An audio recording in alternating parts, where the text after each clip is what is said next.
Good morning बच्चों, सुप्रभात।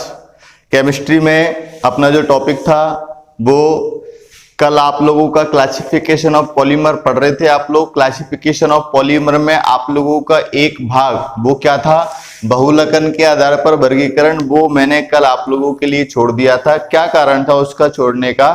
क्योंकि बहुलीकरण की विधि और बहुलकन के आधार पर वर्गीकरण दोनों एक ही हैं, इसलिए मैंने दोनों को कंबाइन करके आज पढ़ाना है और आप लोग को यहाँ सामने देखना है। क्या बोल रहा हूं मैं? बहुलीकरण की विधि या बहुलकन के आधार पर वर्गीकरण।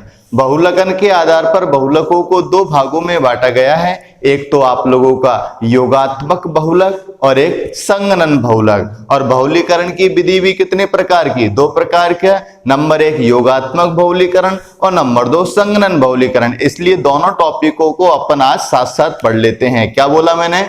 बहुलीकरण की विधि कितने प्रकार की? दो प्रकार की, नंबर एक योगात्मक बहुलीकरण और नंबर दो संगनन बहुलीकरण। और बहुलकन के आधार पर यदि वर्गीकरण की बात करें तो बहुलकन के आधार पर बहुलकों को दो भागों में बांटा है, एक तो योगात्मक बहुलक और एक संगनन बहुलक। क्लियर होगी बात सबके? अब मैं लिख भी देता हूं इस बात को। टू टाइप है यहां, two type. Clear? Two type में कौन कौन सा है? योगात्मक बहुलक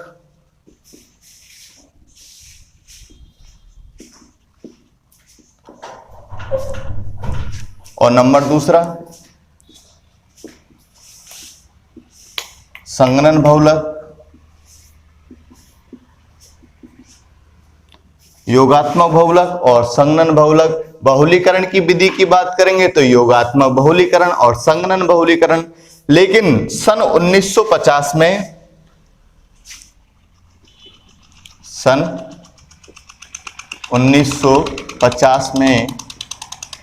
H.F. मार्क नामक वैज्ञानिक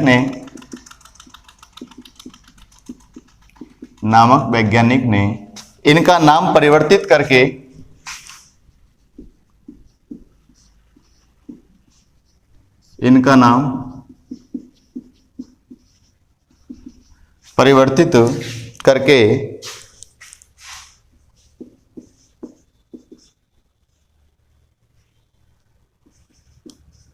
श्रृंखला वृद्धि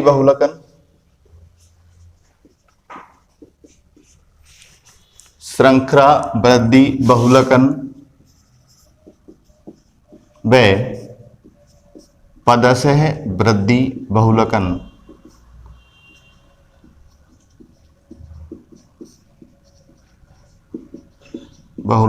रखा। ध्यान रखना है आप लोगों को। क्या बात की मैंने आप लोगों को? ध्यान से सुनेंगे सब आप लोग। बहुलीकरण की विधि दो प्रकार की, योगात्मक बहुलीकरण और संगनन बहुलीकरण। बहुलकन के आधार पर वर्गीकरण की बात करें तो दो प्रकार का, योगात्मक बहुलकन और संगनन बहुलीकरण, यही संगनन बहुलक। अब दोनों मेरे नाम लिखने के बाद लेकिन मैंने कह दिया सन 1950 में वैज्ञानिक H.F. मार्क नामक वैज्ञानिक ने इनका नाम परिवर्तित कर दिया और परिवर्तित करके योगात्मक का तो नाम रख दिया क्या? श्रृंखला वृद्धि, और संगनन का नाम रख दिया क्या बेटा? पदशः वृद्धि। क्लियर होगी सबके? तो सबसे पहले अपन लोग आज पढ़ लेते हैं नंबर एक प्रकार। और नंबर एक प्रकार क्या है आप लोगों का? योगात्मक या श्रृंखला वृद्धि बहुलक।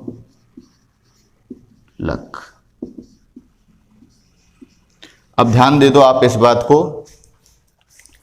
पहला टाइप हम पढ़ रहे हैं योगात्मक या श्रृंखला वृद्धि बहुलकन, बहुलीकरण, बहुलक, जो भी आप लोग पढ़ना चाहें पढ़ सकते हैं। अब क्या बात, परिभाषा क्या है?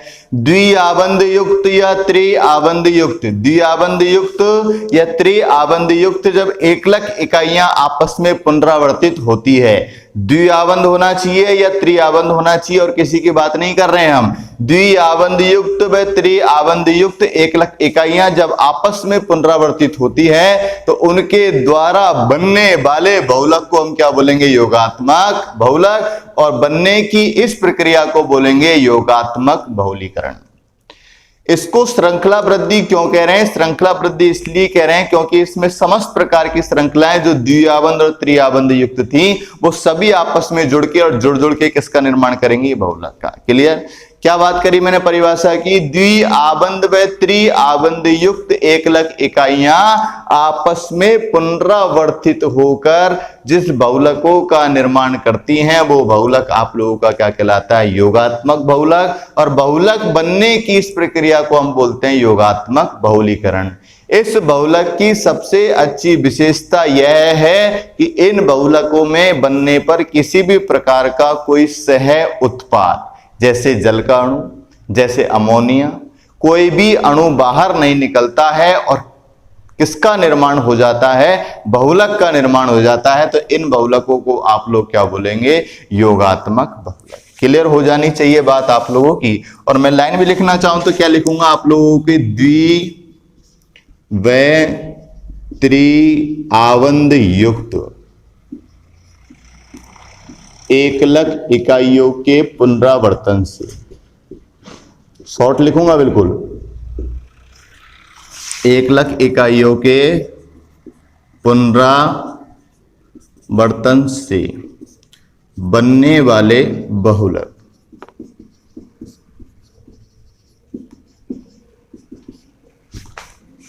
क्लियर बात सबकी? बहुलक बनने की यह प्रक्रिया, बहुलक बनने की प्रक्रिया क्या कहलाएगी? योगात्मक बहुलीकरण। क्लियर हो जानी चाहिए सबके। और विशेषता क्या है? बहुलक बनने पर किसी भी प्रकार का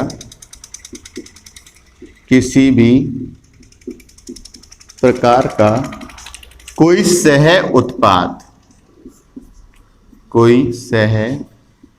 उत्पाद बाहर नहीं निकलता है,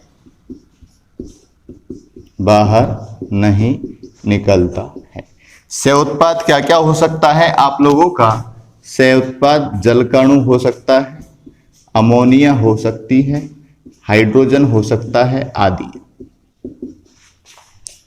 तीनों चीज मैंने आप लोगों के सामने लिख दी है। द्वि अथवा त्रिआबंध युक्त एकलक इकाइयों के पुनरावर्तन से बनने वाले बहुलक को योगात्मक या श्रृंखला वृद्धि बहुलक, और बनने की इस प्रक्रिया को या बहुलक बनने की इस प्रक्रिया को योगात्मक बहुलीकरण या श्रृंखला वृद्धि बहुलीकरण।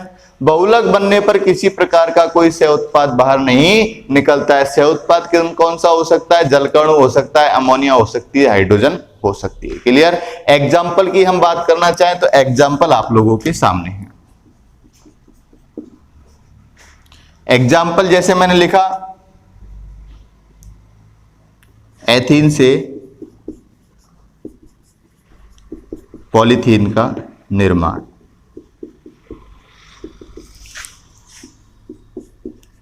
एथीन से पॉलीथीन का निर्माण। अब एथीन का सूत्र आप लोगों को पता होना चाहिए। एथीन का सूत्र क्या है आप लोगों का? CH2 double bond CH2।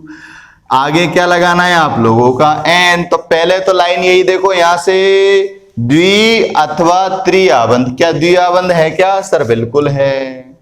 एकलक इकाई है क्या सर? आगे N लग रहा है इसलिए एकलक इकाई है। इनका मुझे क्या करवाना है बेटा? पुनरावर्तन। तो पुनरावर्तन करवा दो। ये लो साहब, ये लिख दो यहां आप लोग बहुलीकरण।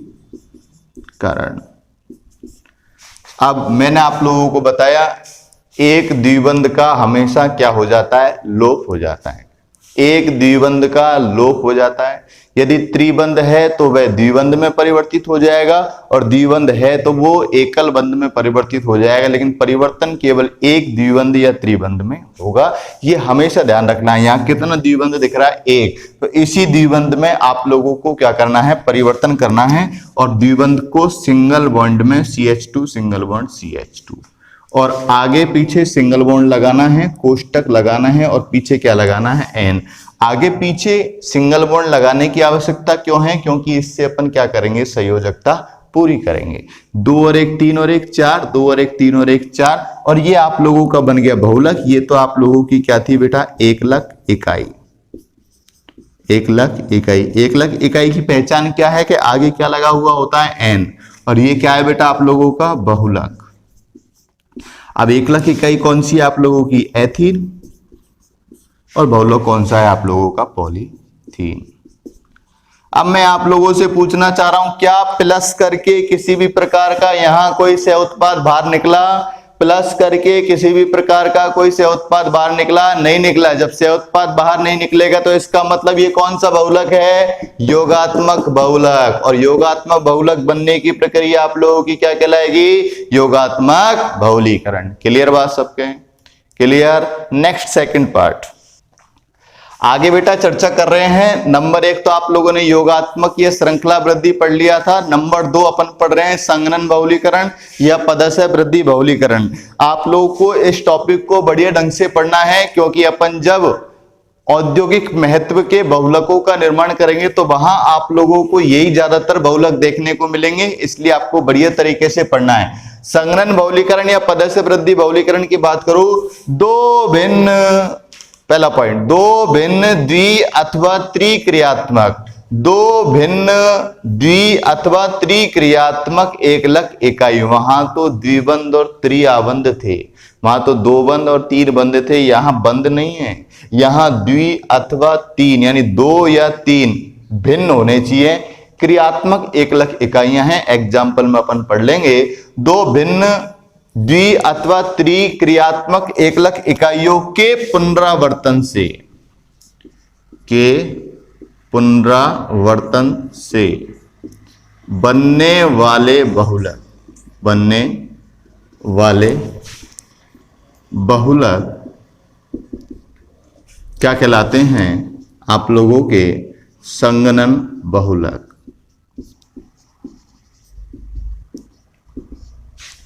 क्लियर। और बहुलक बनने की यह प्रक्रिया, बहुलक बनने की यह प्रक्रिया क्या कहलाएगी आप लोगों के, संघनन या पदस्य वृद्धि बहुलीकरण।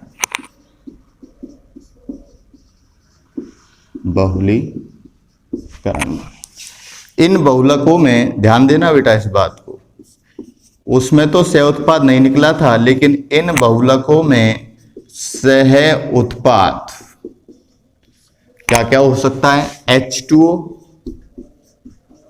NH3, alcohol. इन बहुलकों में सह उत्पाद H2O, NH3, OH बाहर निकलते हैं,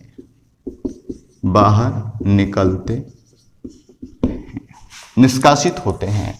अब दोनों में अंतर भी पता लग गया आप लोगों को कि योगात्मक बहुलक में तो द्वि अथवा त्रिआबंध युक्त एकलक इकाइयां थी, आबंध युक्त, और जबकि यहां संघनन बहुलीकरण में द्वि अथवा त्रिक्रियात्मक समूह हैं, वहां क्रियात्मक समूह नहीं थे और यहां क्रियात्मक समूह है। वहां सह उत्पाद के रूप में जल, एल्कोहल, अमोनिया का अणु बाहर नहीं निकलता था, और यहां सह उत्पाद के रूप में जल, एल्कोहल और अमोनिया का अणु बाहर निकलता है। फॉर एग्जाम्पल की हम यदि बात करना चाहें आप लोगों के सामने, तो फॉर एग्जाम्पल है आप लोगों का यहां नायलॉन 6, ध्यान से देखेंगे आप लोग, नायलॉन 66। अब सबसे पहले तो मुझे इसकी एकलक इकाई चाहिएगी, और एकलक इकाई के बाद अपन लोग इसके बहुलक का निर्माण करेंगे। कर ही लेते हैं अपन लोग, क्या दिक्कत है। पहले तो मैं लिख देता हूं इकाई। इकाई क्या है, हेक्सा मेथिलीन डाइएमीन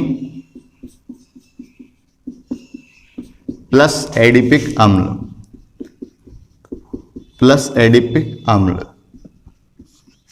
चलो सूत्र भी लिख देते हैं। हेक्सामेथिलीन डाइएमीन का NH2 सिंगल बॉन्ड CH2 का होल 6 और NH2 प्लस एडिपिक अम्ल का सूत्र लिख देते हैं COOH सिंगल बॉन्ड CH2 का होल 4 और COOH। ये अपन ने इधर बनाया और बनाने पर क्या लिखेंगे, बहुलीकरण। यहां भी आप लोगों का क्या लगाना है, यहां इकाई है तो n, और यहां भी क्या लगाना है, n। इसका मतलब ये क्या है, आप लोगों की सभी इकाई। क्लियर हो जाना चाहिए, सब याद हो जाएगा आप लोगों को, टेंशन वाली बात नहीं है। एक दो बार अपन पढ़ेंगे, आगे भी पढ़ेंगे अभी, इसलिए कोई दिक्कत वाली बात नहीं। अब आप लोग बहुलक बना रहे हैं, ध्यान से देखना। मैंने क्या कहा, यदि द्विबंध हो तो द्विबंध सिंगल बॉन्ड में परिवर्तित हो जाएगा, त्रिबंध हो तो त्रिबंध डबल बॉन्ड में परिवर्तित हो जाएगा। लेकिन यहाँ द्विबंध और त्रिबंध नहीं है, यहाँ क्या है, क्रियात्मक समूह, और क्रियात्मक समूह से अणुओं का क्या होगा, लोप होगा। लोप, लोप का मतलब बाहर निकलेंगे। NH2 में से क्या निकालना, एक हाइड्रोजन निकालना, तो NH2 में से एक हाइड्रोजन निकालेंगे तो क्या रह जाएगा, NH। ध्यान रखना, तो ये आप लोगों का N और ये रह गया आप लोगों का सिंगल बॉन्ड से H। NH2 में से एक हाइड्रोजन निकाला तो NH रह गया NH2 की जगह। सिंगल बॉन्ड CH2 का होल 6 यों की हुई, सिंगल बॉन्ड CH2 का होल 6 यों की हुई। फिर NH2 में से एक H निकालूंगा तो ये N और ये आप लोगों का H। यहां COOH में से OH निकालूंगा तो C डबल बॉन्ड O रह जाएगा, केवल C double bond O। CH2 का होल 4, CH2 का होल 4। फिर COOH में से OH निकालूंगा तो रह जाएगा C डबल बॉन्ड O। दोबारा क्लियर कर देता हूं मैं आप लोगों से। यहां से हाइड्रोजन निकाला NH2 में से तो ये NH रह गया, CH2 का होल 6, CH2 का होल 6। फिर NH2 में से एक हाइड्रोजन निकाला तो क्या रह गया, NH, तो ये रह गया NH। यहां COOH में से क्या बाहर निकाला, OH, OH निकालेंगे तो C double bond O, C double bond O। CH2 का होल 4, CH2 का होल 4। यहां COOH में से OH निकाला तो क्या रह जाएगा, C डबल बॉन्ड O। अब इधर आ जाओ, संयोजकता पूरी करनी है। नाइट्रोजन की 3 होती है, 1 2 और ये सिंगल बॉन्ड से 3। इधर देख रहे हैं 1 2 और ये सिंगल बॉन्ड से 3। जैसे ही सिंगल बॉन्ड लगाएंगे कार्बन की संयोजकता ऑटोमेटिक 4 हो जाएगी, 1 2 3 और ये 4। इधर देखो 1 2 3 और ये 4। कोष्टक लगाना है और कोष्टक लगा के क्या लगाना है आप लोगों को, n। तो ये तो इकाई थी और ये बहुलक हो गया आप लोगों का। क्लियर। अब जरा देखो आप लोग, एक मिनट ध्यान से। यहां से H और यहां से OH, यहां से H और यहां से OH मतलब H2O, यहां से H और यहां से OH यानी कि H2O। H की संख्या भी n और OH की संख्या भी n, मतलब प्लस करके क्या बाहर निकलेगा, प्लस करके NH2O। जल का अणु बाहर निकल गया, और जैसे ही जल का अणु बाहर निकलेगा तो आपको पता हो जाना चाहिए कि कौन सा बहुलीकरण है, ये आप लोगों का संगनन बहुलीकरण। क्लियर होगी बात सबके। नेक्स्ट,